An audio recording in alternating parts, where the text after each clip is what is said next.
so excited to get the chance to grow the game in Seattle, bring the league to the West Coast.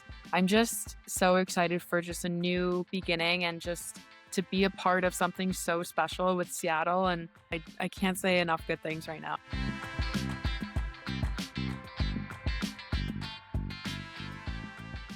Hello and welcome back to Rinkside Rundown, the podcast that brings you inside the world of women's hockey, one story at a time.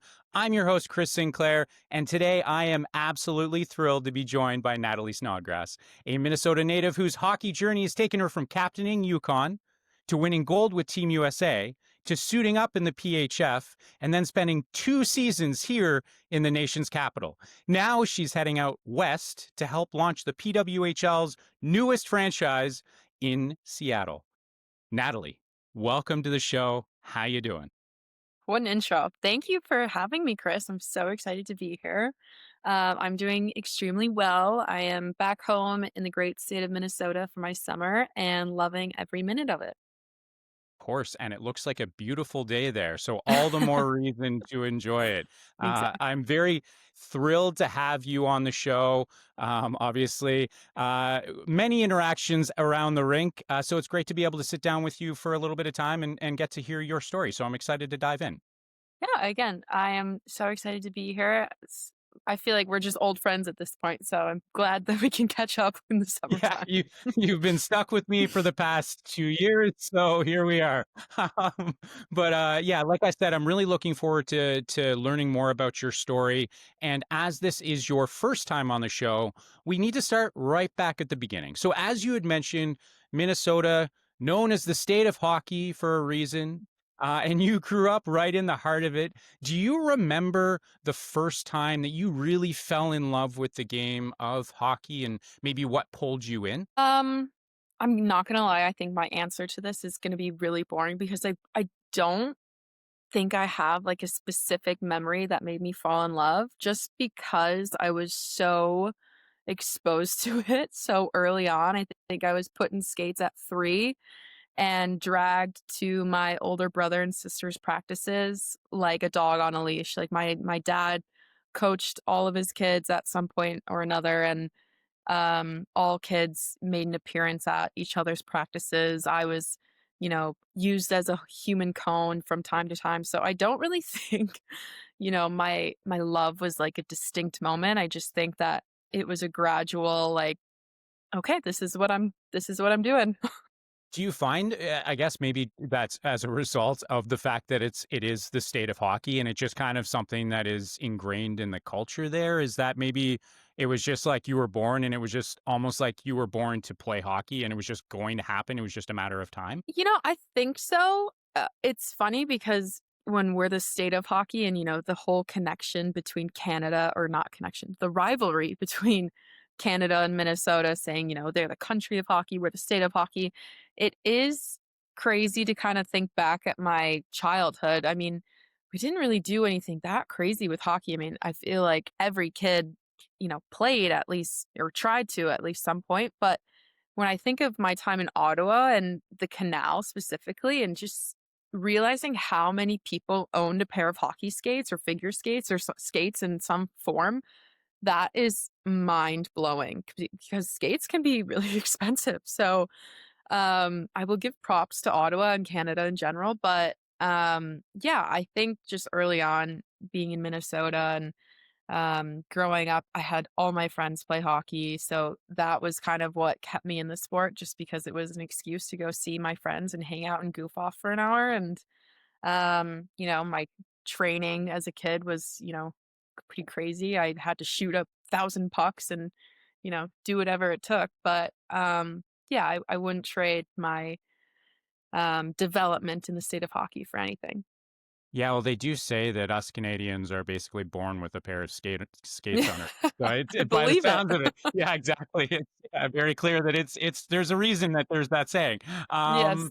For every athlete, though, and this goes for every sport, but the support of friends and family throughout a career is, I would say, arguably the most important because there are always going to be those ups and downs.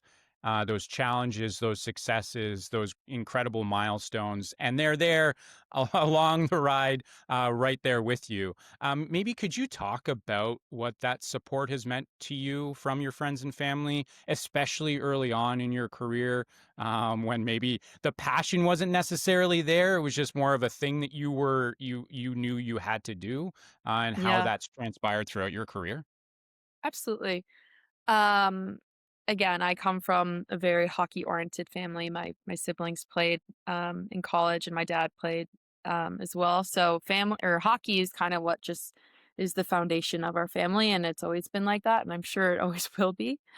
But growing up, I think, when you're playing and I'm starting to get invited to these camps and, the term "you're an elite level athlete" has been thrown around, it kinda you get a point in your life, maybe middle school, early high school, that you have to make a lot of sacrifices that your other friends necessarily don't have to make, and I remember I skipped so many birthday parties, and in the summer, all you wanna do is go to your friend's cabin over the weekend, and, um, just small stuff like that that you think is, like, dire at the time, and you wanna be a regular kid and, it's just the reality is that you're not, and the only people that kind of really understand that is my family and my siblings because they had to do it as well, and, they had to go through it first because they were older, so being able to really lean on them and look up to them and have their support and, just definitely got me through, the hard times of, missing that one cabin trip for, a hockey tournament or practice, whatever it may be, but, no, I think without them, I definitely wouldn't be where I am today, so I owe many, many things to my family. Okay, so then this begs the question, because of those times that you were missing out on opportunities, to, as you said, go to your friend's cabin or, Mhm. just be a kid. In those moments, were you ever like, you know what? I get that I like this or I enjoy it, but maybe I don't enjoy it to the level that maybe my siblings do or maybe my dad did. Do you find that you had those moments, and maybe how did you persevere through those moments of maybe self-doubt when it comes to hockey? Yeah. I absolutely had those moments.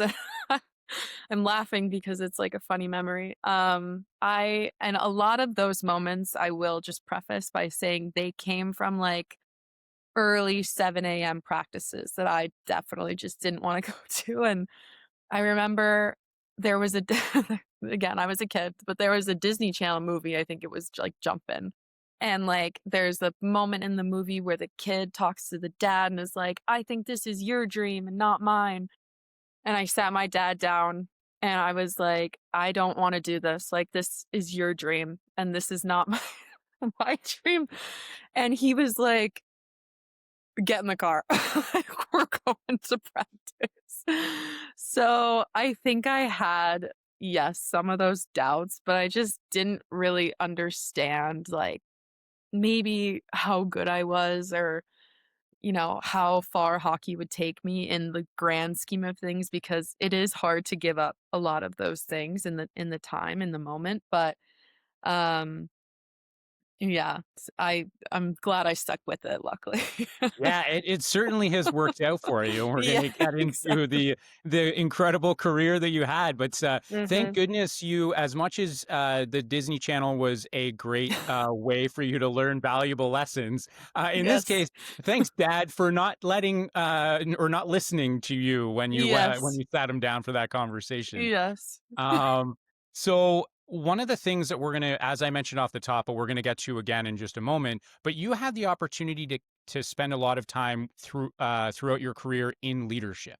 And this started even early on in your career as a captain. Um, did you always find that you were pulled towards the leadership side of things? Were you always kind of, maybe born a leader in a sense? Or was that something that were those lessons that you learned throughout, especially early on, that maybe were instilled by you or instilled in you by your parents? I really don't think I was like a natural born leader. I think uh, early on, maybe early on, because when I captained my high school team, I look back and I think I would not like the captain that I was in high school just because I really didn't know what I was doing. And I think I just had the loudest voice in the room. I think, you know, Minnesota high school hockey is very different than, Boston prep school hockey, wherever you go. It's very different that, you have a diamond in a rough or a needle in the haystack. And, may have been the best player on that team. So maybe that's why I got a captain role. But um no, I don't think I was a very good leader in my youth. I was very undisciplined.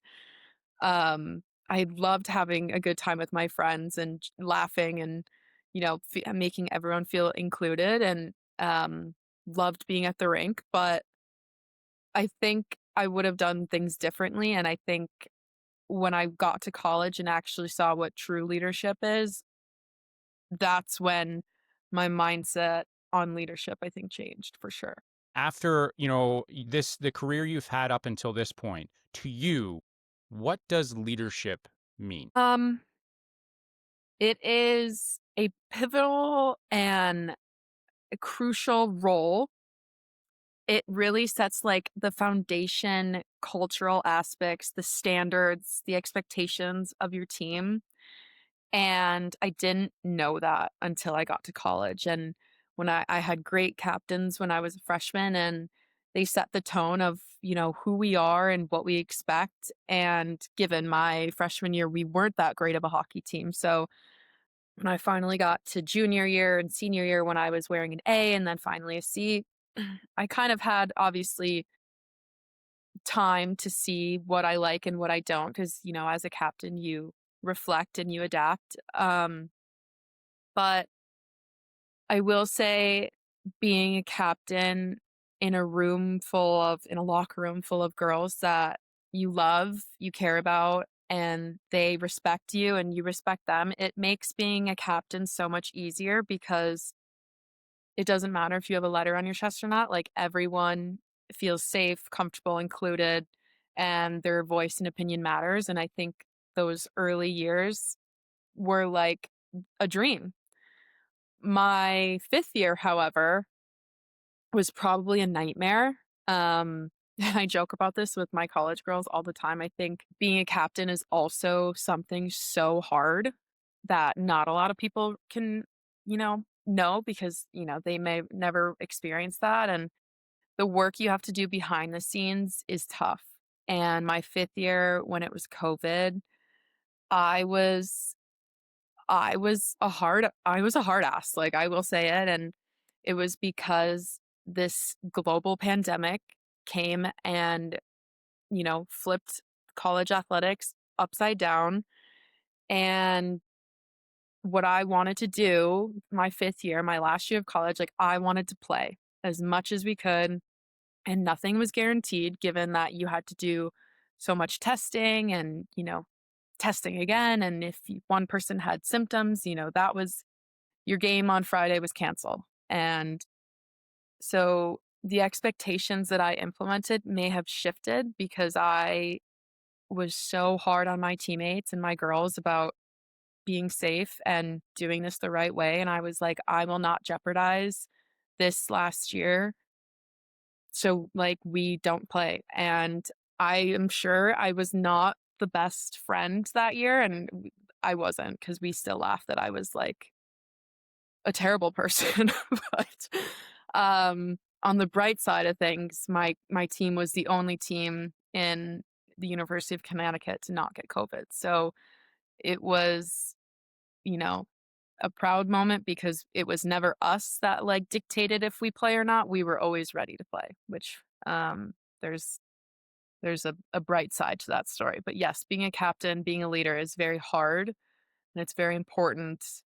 And I'm glad that sometimes I don't have that responsibility. I want to shift gears here a little bit to your international experiences because for some, you may play in many, many tournaments and never win. For you, you seem to just win. You have had the opportunity to represent Team USA, and you have won every time. Um, when you think back to those experiences, including when the overtime winner against Canada back in 2015, um, what are some of your takeaways from those experiences? Um, I think representing Team USA at a young, pivotal age in high school, I think what I remember most is me thinking, like, "This is the best it's ever gonna be." Like, "This is my peak." Like, I'm on top of the world, and I was, absolutely. I think those international stages and experiences are so rare and awesome, and I was extremely, fortunate and privileged to be a part of it. At the end of the day, it's just something fun to look back on, but I do credit that because having those experiences under my belt, it made me a better player because it got me, it exposed me to maybe what's to come in college. And obviously, a lot of those girls play in the PWHL today. Like I remember playing against Ashton Bell and Emma Malte. So, I mean, it was cool to kind of just see them at a young age and, where we are today. But it definitely gave me a confidence boost in my last year of high school. And then heading into college, I think it was a great time to be exposed to that. Those experiences of winning and that exposure to winning and what it takes to win, do you think that your time internationally helped to set that foundation for what you expect winning to look like and feel like? I think so. Because I think when you go to those places, you have new coaches that have great experience under their belt as well, and so you get a taste and a sprinkle of, hearing different words and phrases, and I remember Joel Johnson's "never too high, never too low" phrase, and that was something I took back to my high school team, and then I took it back to college, and, so you definitely get a taste and a sense of things outside of your comfort box or outside of your own experience, and it's just a small little sample that can kind of transcend into, I don't know, more, if that makes sense. But I think the confidence carryover is huge. I remember coming back from 2015 and just like lighting the stage just because I felt on top of the world. I felt untouchable. And um, I really think I peaked my junior year of high school. So I don't know if I can get back to that, hopefully. But um, yeah, it's a fond memory to look back on. Absolutely. Um, okay, let's talk about your time at UConn. When you were a freshman, you were actually the first freshman since your sister, who you casually mentioned earlier on in our conversation, to lead UConn in points. So, kind of going back to the whole family connection and how much family has meant to you throughout your career, what it did to inspire you early on and to drive you through those moments of self doubt and maybe I just don't want to do this anymore, Dad. Hmm. How did it feel to reach that milestone, especially because it wasn't just another player, it was your own sister? My sister, yeah. Um, to be honest, I never was like chasing a statistic or a milestone. I think my freshman year, again, we weren't really that good, so I just think I was doing everything I could and more to help my team win, and it just so happened that I scored a lot of goals that year, and I think that's just because I was new to the college world, the Hockey East, no coach really knew about me, and so they didn't really care, and, I maybe took advantage of being under the radar a little bit. But yeah, when I did that, I remember my sister reaching out and being like, "I can't believe you had to break that record," or Well, something. and that's what I was gonna ask about that too, was like, is that something that comes up often where it's like, "You Yeah. couldn't have just left it for me?" Yeah, exactly. Yeah. But, no, my sister, I mean, she went to UConn first, and a lot of people say that I followed in her footsteps, but it's hard to say that I didn't, when I go to her same college, but I really was doing what felt best for me, and which is, I was most wanted at the University of Connecticut, and they had great coaching, and they still have the same coaches, which is a testament to their character and how great they are. So, my time at UConn was wonderful, and I would go back tomorrow if I could. Well, you've set me up with another great assist. I appreciate this because I want to know about. Your promise we didn't practice this. This is great. Yeah. But I wanted to know from your perspective, how maybe more specifically how your time at UConn really shaped you. We can talk as a player because I mean I think that's important, but this shows really more about you as a person. How did that Mhm. time and those experiences and those relationships shape you into the Natalie Snodgrass that we all know and are quite fond of now? Man, if I could ask that question to my head or assistant coach, Chris McKenzie or Casey Handrahan, I am sure that they would like laugh out loud because who I came in, 18 years old, super undisciplined. I probably thought that I was, this or that, just because I came from a really bad high school team and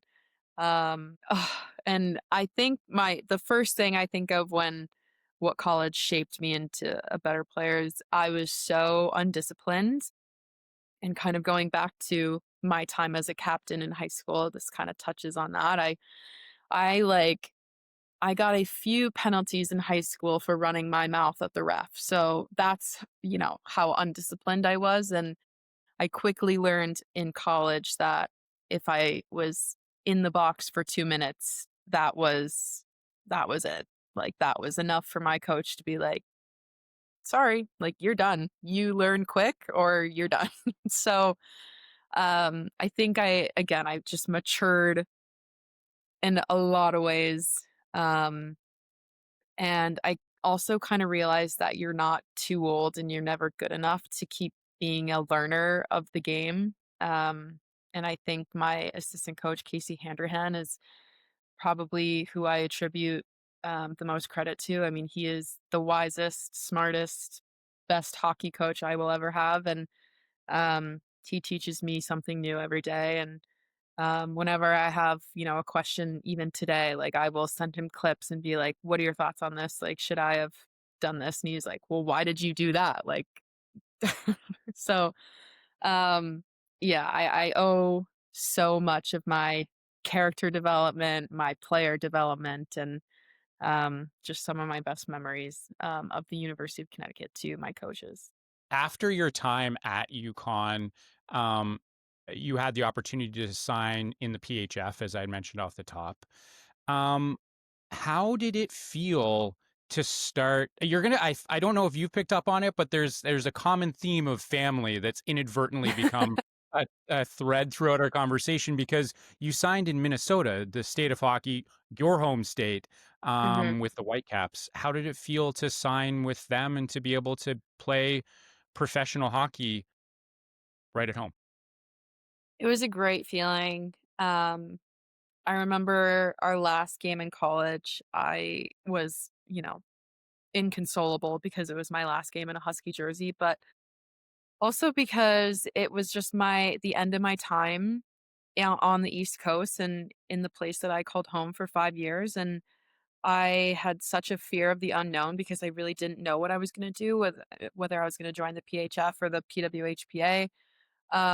So I had options and I just really didn't know what to do, but at the end of the day, coming back home and playing in front of my friends and family who probably haven't seen me play in 5 years, because I was on the East Coast, it just felt right, and it felt like a no-brainer, and that year was so fun just seeing them in the stands and, pre-gaming in the parking lot and, just having them enjoy it as much as I did, it made that experience so much specialer. Was there ever a moment when you said, maybe I will go to the PW at that point? Or was it just like the opportunity, as you've said, the opportunity to be so close to home, be so close to those pre-gamers?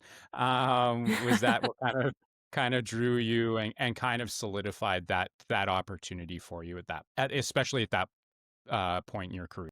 I Yeah. think that was, like, the driving factor. I remember going, back and forth with my coaches of, like, "What should I do? What do you think?" And I reached out to this person, that person, and, you know, got their thoughts, and I tried to do a lot of research, and, I think joining the PHF was in my best interest just because coming out of college and having a routine of going to practice, traveling for games, was just what ideally stuck out to me rather than practicing, traveling once every couple weeks, doing a tournament showcase style, and then coming back. I think I wanted the routine more than anything. This episode is brought to you by MB Performance Nutrition, fueling the next generation of hockey players. Whether your athlete is just starting out or chasing next level performance, MB Performance Nutrition has free resources to help, like a meal timing guide and protein powder buying checklist. Founded by Melissa Bufunos, a certified holistic nutritionist and former elite hockey player, MB Performance Nutrition also offers one-on-one coaching, team workshops, and more.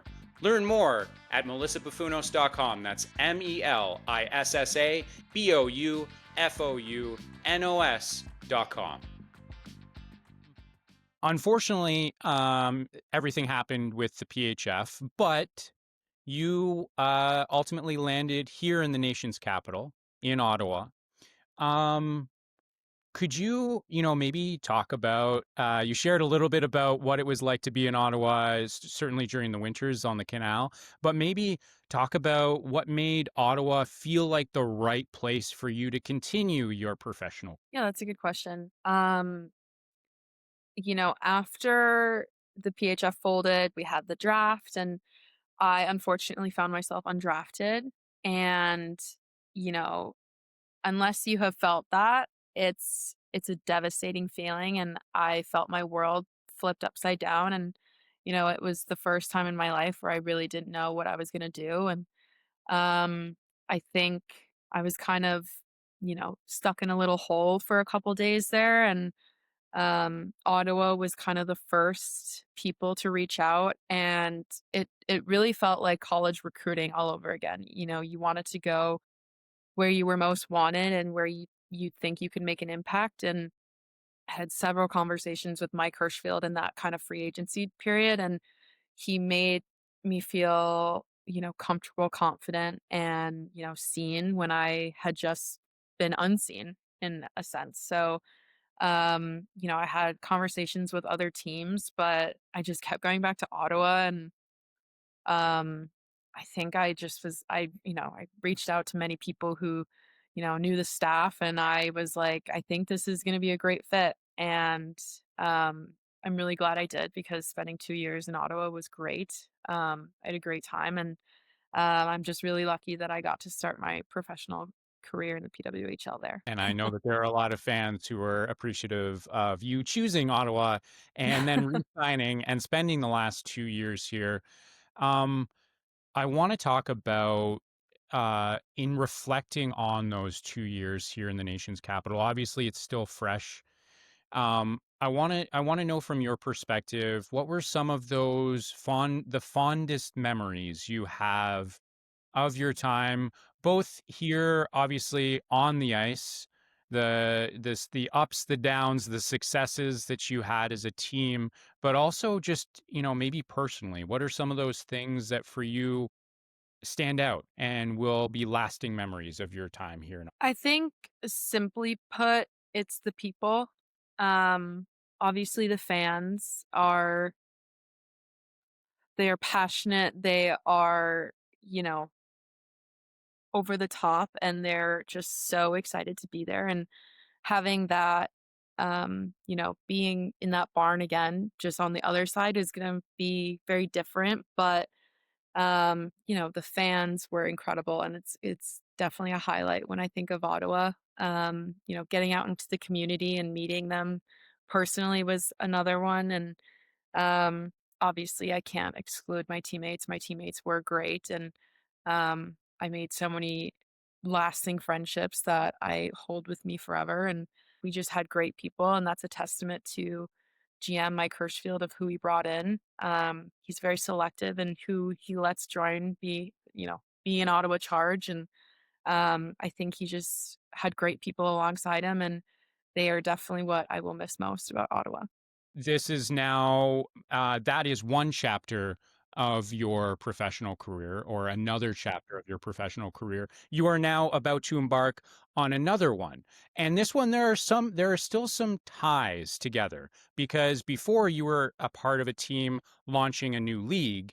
Now you're a part of a team that is launching on the West Coast of the United States. What was that experience like, going through free agency, deciding on Seattle, and what are you most looking forward to as you look towards this upcoming season? Yeah, there's definitely so much excitement between me, my family, and friends about Seattle. At a takeover game in Detroit, I remember we were doing media for the league, and one of the questions was, "Where would you want a market?" And I think my answer was Seattle, just because I had been there once previously, and I just think that there was such a need and a demand for a market there, and I truly have so much faith that the people will show up there and it's going to be a huge hit. But I'm so excited to get the chance to grow the game in Seattle, bring the league to the West Coast. I'm sure that rivalry between Vancouver and us are going to be so exciting and thrilling. And I'm just so excited for just a new beginning and just, you know, to be a part of something so special with Seattle. And um, yeah, I can't say enough good things right now. I'm just in an excitement era right now. Well, yeah, and when you look at the roster that's being built, like, obviously the arena that you're going to be playing in is just a small step up from what you've experienced here in Ottawa. But it's the barn you're playing in is such an incredible space. But also, again, the roster, the players that have been added, whether it's through the draft, whether it's through the expansion draft, whether it was through the exclusive signing window. Maybe talk about the players that are already on this team, and just the excitement that you have for playing with many familiar faces but some new, and the roster that's being built, in the competition that, or the competitive team that's going to be iced right from the start, which is incredible. Yeah, absolutely. Well, kudos to Meg Turner because she created an awesome team. I think we're going to be highly skilled, highly competitive. And I think it's just a really great group of girls as well. I'm excited to see what the locker room feels like. But I mean, when you first look at the roster, you can't deny the star factor of Hillary Knight and Alex Carpenter and the experience and the veteranism that they bring to the table. I think they're going to be two great leaders, and they're definitely going to be hungry for a Walter Cup as well. So falling in line with them and just being surrounded by Sir Daphne and Kayla Barnes and Bilka and on and on. Just star-studded talent and, great people as well. I'm so excited about the roster that we have, and, um, I really can't wait to, like, hit the ice with them that first time. I was gonna ask if you're kind of sitting there saying, "Is it this? Has the season started yet?" Because I'm ready to lace them up right now, because I feel I like know. that's how fans feel right now as well. Yes, I Yeah. know. And Steve O'Rourke, he was newly hired as the head coach, and he's already made his rounds of phone calls, and just the nicest guy. I chatted with him for, I don't know, 10 minutes, but I could just tell, I'm like, "Wow, you are just so kind." And we didn't really talk about hockey that much, but when we did, he was like, "I am so ready, and I'm gonna prove myself to you guys, and you guys are gonna prove yourself to us." I won't lie, practices are gonna be really hard and they're gonna be competitive." And I was like, "Okay, yeah, like, sounds good to me." Like, that's an environment that I wanna thrive in. So, yeah, I'm ready and I'm so excited to be part of Seattle. I want to talk about legacy and I want to talk about what it means to you to be a role model now for the next generation. When you think about taking the ice this fall, this winter in Seattle, what does it mean to you knowing that there are going to be those young girls in the stands looking to players like yourself, ecstatic to be able to get your signature, passionate with their signs, knowing that they too can be in your skates one day? Well, Chris, gotta hand it to you. You gave me some goosebumps there. I think it's such a privilege to be doing what I do right now and to say that this is my job and, doing this for a living and getting paid to, play hockey in front of such amazing fans. And, you know, whether they've been a fan of women's hockey forever or they're just getting into it, I think it's such an inclusive and welcoming sport. And I'm just so proud to be part of this era where, this women empowerment is taking off. And um, my time in Ottawa kind of, you know, exemplified that because we met, little people and we met older women who would kill for this opportunity as well. So I think I just have a lot of gratitude for where I'm at and the platform I do. And it just kind of motivates me and inspires me to do more, do whatever I can to be part of the community, you know, answer that hidden DM, that I get after a game and just trying to make every fan or as many fans as I can experience feel that much special. I think that's just kind of what I want to, have my standard as. I want to wrap up today's show with Okay. the final buzzer. You're actually the very first guest to ever experience the newly minted final buzzer segment of the show. So congratulations. Ooh. I don't have any prizes for you, but I'll work on that. I'll work on that. But are you ready to take this test? I hope so. I haven't Yes. taken a test in a while, but I'm Yeah. ready. It's easy to be on this side. That's what I'll say. Okay. Okay. First question. What is your go-to pregame meal? Go to pregame meal. Spicy pasta. Oh, okay. Before game. Interesting choice. Yeah. Bold choice from Snodgrass. What is your favorite cheat meal or treat if you don't have a cheat meal? Probably hot Cheetos. Okay. If you know, you Spicy know theme. me. Yeah. So true. Yeah. Who had the best style here in Ottawa from your perspective? Probably Manon McMahon. She's Oh, queen. interesting. Okay. Okay. Okay. I thought for sure you'd pick Boyd. But good choice. Good choice. Yeah. Good choice. I like that one. Who is one teammate who always made you laugh? We'll go back to this past season here and on. See, I was saving Zoe for this question Oh, because okay, there we go. I There we think go. that Zoe was Yeah. easily the Yeah, funniest one. yeah, by a mile, that's fair. Yes. What is one song that always pumps you up? Maybe Downtown by Macklemore. It's a Yukon special right there. Okay, yeah, that's fair. Do Mhm. you have any pregame rituals or superstitions? Not that superstitious, but I definitely need to tape my sticks. It's a little OCD habit. Favorite place, that hockey has taken you? I loved playing in Arizona for the PHF championship. Non-hockey related, visiting teammates in Vancouver in Canada, or not Okay. Canada, Kelowna. Kelowna. Good. Well, Canada, Canada. yeah, you spend enough time here in Ottawa, everywhere is Ottawa, so that's fair, that's fair. Exactly. Yeah, exactly. If your teammates had to describe you using one word, what would it be? And again, we'll go from, this past season because as we've established early on in your career, they may have said something different. Um, yeah. Maybe funny, Okay, dramatic, okay, sarcastic for sure. okay, there we go. Yeah, all Yeah. good ones, that's fine. What's something that remains on your bucket list that is not hockey related? Not hockey related. I would love to be alive to see the Minnesota Vikings win a Super Bowl. Yes, yes, I know how much. Yeah, yeah. You might be waiting a little bit longer for that one, but Nope, it's our year. yeah, yeah, you say that every year, I'm sure. Yeah. And lastly, if you could go back and give your younger self a piece of advice, what would it be? Um, I think just be where your feet are, enjoy where you are right now, enjoy the teammates and the friends that you have because you never know how fast it goes. Okay, short, sweet, concise. A great way to end the episode. Natalie, I just want to say thank you so much, so much for joining me, joining the show, sharing your story, sharing some laughs from your early days in Minnesota to the gold medal moments with Team USA to your time here in Ottawa and now this exciting new chapter with Seattle.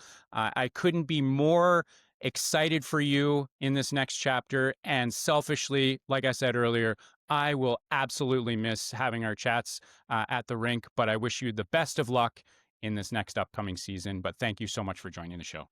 You are so, so welcome, and thank you again for having me. I had a blast. And if you enjoyed this episode as much as we both did, don't forget to subscribe, leave a review, and share it with your fellow hockey fans. Your support helps us to continue bringing you more inspiring stories just like this one from around the world of women's hockey. I'm Chris Sinclair. Thank you so much for tuning in, and I'll catch you next time on Rinkside Rundown.